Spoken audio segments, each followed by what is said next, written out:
Coming up, another Valdosta man is stabbed. And marchers are arrested during another Kendrick Johnson protest.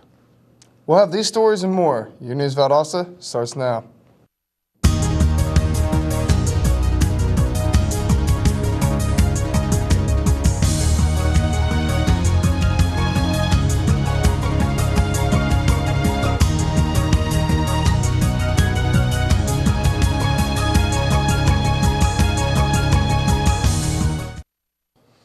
Welcome to News Valdosta. I'm Landon Harris. And I'm Marcus Hill. Authorities are asking for help as they continue to investigate injuries a man sustained in a knife attack early Monday morning.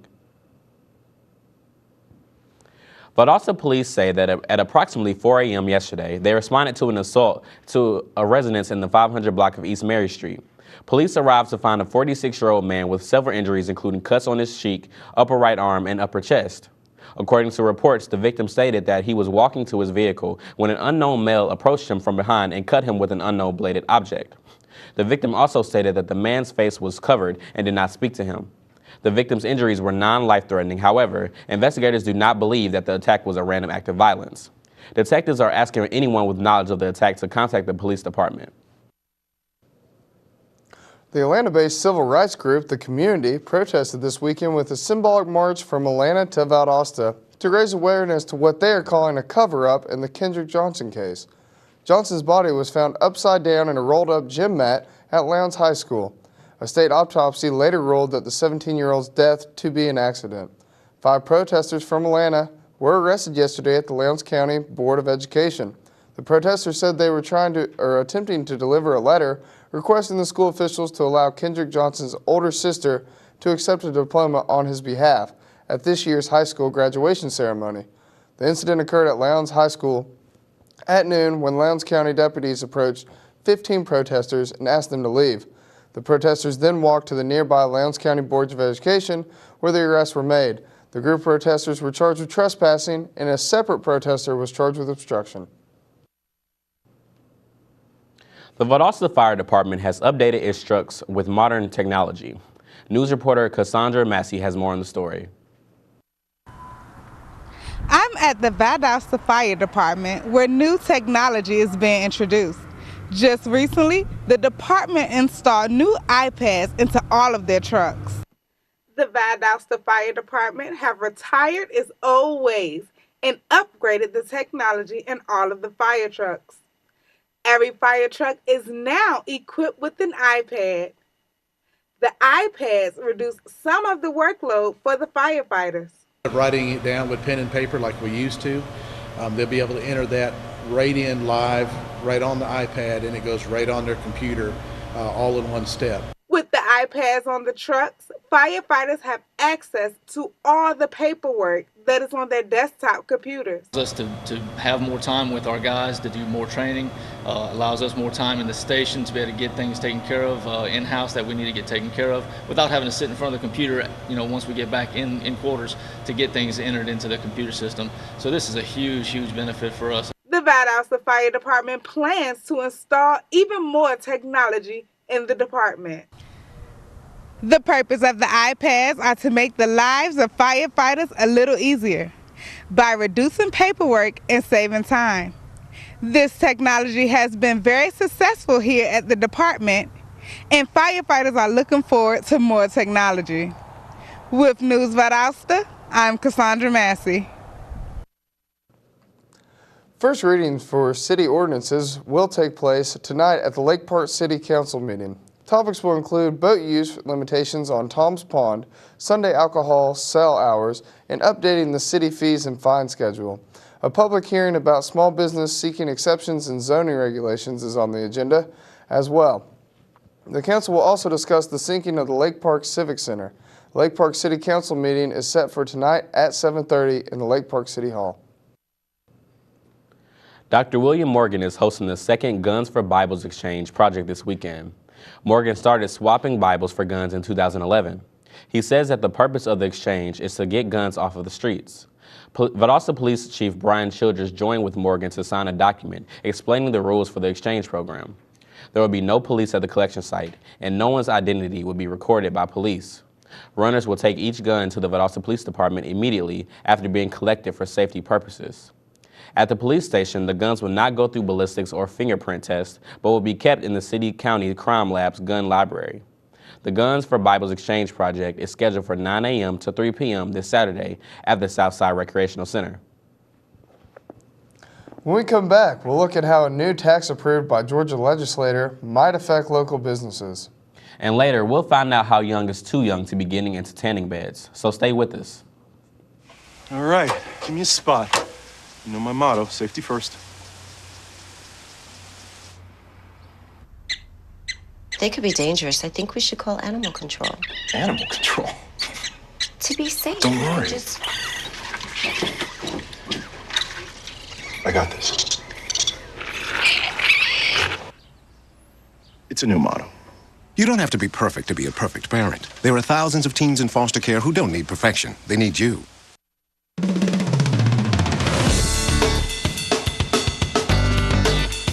I love learning.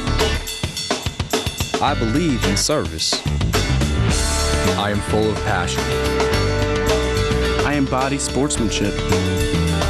I trust in my resourcefulness. I like balance. That's why I chose Division II. Welcome back to News Valdosta.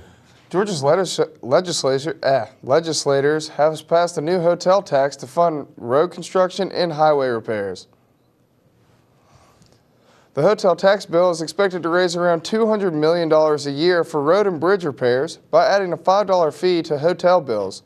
Critics, however, of the new tax say it could discourage consumers from traveling and ultimately hurt the hotel industry as a whole. The Valdosta Fire Department says that microwave fires are becoming a more common cause of house fires. In a recent study, 94% of residential building cooking fires start in confined places, such as conventional ovens, toasters, or microwave ovens. Valdosta fire officials want to remind everyone that if a fire occurs in a confined place, such as a microwave or oven, you should leave the oven door closed, turn it off, and unplug it from the wall if you can. The fire department is encouraging anyone with a fire safety-related question to contact Sergeant Chris Staples. The spring season brings one of the most popular exhibits to the Annette Howell Turner Center for the Arts. Reporter Noelani Matthews gives us a preview. Just because it's officially spring doesn't mean that Valdosta is done celebrating. I'm here at the Annette Howell Turner Center for the Arts, where next week will kick off their 28th annual Spring into Art exhibit. This exhibit invites visual artists who work in 2 to 3 dimensional mediums who would like to display their artwork here at the Turner Center until June 10th. They also get to compete in $5,000 in awards. The Turner Center invites anybody who would like to admire these pieces to their opening night gala this Monday, April 13th. This event will start at 6 and run until 9 p.m. with a catered cocktail buffet. These tickets to the gala are only $45 and can be purchased here at the Turner Center or by visiting their website online, turnercenter.org. For News Valdosta, I'm Noelani Matthews. With summer fast approaching, many young people are headed to the tanning beds. But how young is too young? Health officials say using tanning beds before the age of 18 greatly increases the chances of skin cancer. The International Agency for Research of Cancer has classified tanning beds as a Class 1 carcinogen. That puts them in the same class as cigarettes. 11 states ban the use of ultraviolet tanning beds by anyone younger than 18. That age is 14 in Georgia. 10 minutes in the tanning bed reportedly has the equivalent UV effect of spending 10 hours on the beach. The Mildred Hunter Drill Team teaches discipline, builds self-esteem, and motivates young men. They also teach them military commands in an ROTC style setting. Participants perform a variety of events, including programs at the Mildred Hunter Community Center and local parades. The season ends with a graduation ceremony on May 5th. The drill team is for boys ages 7 to 15. They meet every Monday and Wednesday at the Mildred Hunter Community Center. There is no application fee and everything is included at no cost. Gas prices have been dropping in Valdosta. 2 weeks ago it was $2.07 and now it's been spotted selling for $2.04. 57 retailers around the city are now selling gas below $2.20 a gallon. As we told you yesterday, the reason for prices lowering are in part to the framework agreement over Iran's nuclear program. When we come back, Melanie Jackson will tell us about our local weather. So stay with us.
Traditional light bulbs actually generate 9 times more heat than light. Switch to Energy Star light bulbs, and you'll realize just how much cash you are really burning through. Saving energy saves you money. Learn more at EnergySavers.gov. Welcome back to News Valdosta. Now let's take a look at the weather with Melanie Jackson. Melanie, what should we expect? Thanks for asking. It's getting warm here in Valdosta. Today, there was a 50% chance of rain with variable clouds and scattered thunderstorms. The high was reaching 86 degrees. There were light winds coming in from the south at 4 miles per hour, and the humidity was at 62%. Tonight, the temperature will drop to 64 degrees with a 60% chance of rain. Look out for some scattered thunderstorms early on and then partly cloudy skies after midnight, so that humidity will be going up to 90%. The sun will set at 7:56. Tomorrow, the high will reach 88 degrees with a 20% chance of rain and light winds. We'll see some intervals of clouds and sunshine, so a stray shower or thunderstorm is possible. The UV index for today is a 6 out of 10, so not too bad. However, if you're planning on spending some time outside, you might want to take some precautions and wear sunscreen of at least an SPF of 15. The pollen count for today is at a medium 6.8. However, the count is going to continue to rise as the week goes on. So if you suffer from allergies, take those precautions to make your day better. That's all I have for today, so back to you at the news desk. Thanks, Melanie. Next, we'll take a look at local sports with Chris Carter, so stay with us. Thank you for calling your GED Pep Talk Center. All right, now are you ready for your GED Pep Talk? Being nervous is okay. It just shows that you're serious about getting your diploma. All right, listen, we all need a little nudge sometimes. I don't function without coffee in the morning, but it is going to take more than a double mochaccino to help you here. A lot of things are scary. Heck, I'm scared of clowns. No quiero ir.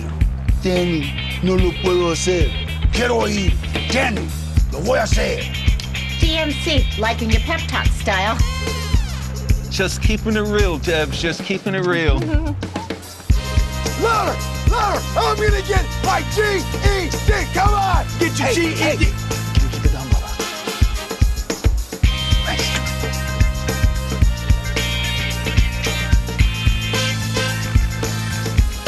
Whatever motivation you need, we've got a pep talk for you. Get your GED pep talk and find free classes at yourged.org. What's happening, guys? Kip Moore here. I just wanted to say I cannot wait to get back home to play my old stomping grounds, Valdosta State. We promise to tear apart the PE complex April 11th. See y'all there. Everybody raise your glass. Pick it up and throw it back. Grab a hold of your honey. Welcome back to News Valdosta. Now let's check in with Chris Carter for the local sports report. Thanks. After a tough loss last night to Deerfield Windsor School, the Valwood High School baseball team looks to pick up a win tonight. The Valiants will take on Tift Area Academy. The game is key for the Valiants as they look to make a playoff push. The first pitch will be tonight at 6:30 at Browning Field. The Valiants are now 5-5-1 on the season. Do the Lowndes High Vikings have what it takes to defeat the Colquitt County Packers for a second time this season? Here's reporter Brittany Penland with the story. Last Friday, the Lowndes High School Vikings faced the Colquitt County Packers for the second time this season. When the Vikings faced the Packers back in March, the Vikings defeated the Packers 5-1. You know, anytime you play a regional opponent, you're coming in and you've got to be prepared to play. Colquitt's already seen us one time. They know a little bit about us as far as, you know, what we like to do offensively and defensively, but it all comes down to who makes the routine plays and who puts the ball in play and makes the outs when they're needed and, you know, comes up with a big hit when it's needed. Despite the Vikings' strong 3-1 lead in the first half of the game, Lowndes' strategy wasn't enough to beat the Packers for a second time this season. Colquitt County turned the game around in the top of the 5th inning with the bases loaded. The Packers defeated the Vikings 8-6. Lowndes will face Colquitt County for a third time in the last game of the regular season in late April. The team that wins that particular game will be the team going to playoffs. Leading up to the game, the Vikings will be doing what it takes in practice to be prepared to take on the Packers next time. You can catch the Vikings when they face Tift County in a region matchup on Friday, with first pitch starting at 7 p.m. The Open Bible Warriors remain undefeated on their season after beating Grace Christian 18-3 in a Mercy Rule victory. This is the Warriors' 12th win of the season. The Warriors began the third inning by wearing white Valdosta High baseball hats, honoring Colton Shaw, who was killed by an errant throw during a game this past March. The Warriors used this as motivation as they came out and scored 9 runs on 8 hits in the third inning. Last month, the Lowndes High School girls soccer team defeated their rival Valdosta High 5-0 in the Concrete Palace. Tonight, the Vikettes face the Lady Cats again on Valdosta's pitch. Can the Lady Cats stop the Vikettes from pulling off the back-to-back wins this Wintersville Classic? You can go to the game starting at 6 p.m. to find out. That's all I have for sports. Back to you guys at the desk. Thanks, Chris. We're taking another short break, but when we come back, we'll tell you more about the latest, much-anticipated play to hit Valdosta. Lionfish are an invasive species decimating local fish populations and spreading along the Atlantic coast, the Gulf of Mexico, and the Caribbean. Their presence, along with organized culling, increases the risk of envenomation to recreational divers and fishermen. Providing effective first aid is essential. Remain calm and immediately terminate your dive. Remove any obvious foreign material such as spines and rinse with fresh water. Soak in non-scalding hot water and go to the nearest medical facility. For more information, go to dan.org and beadiver.com.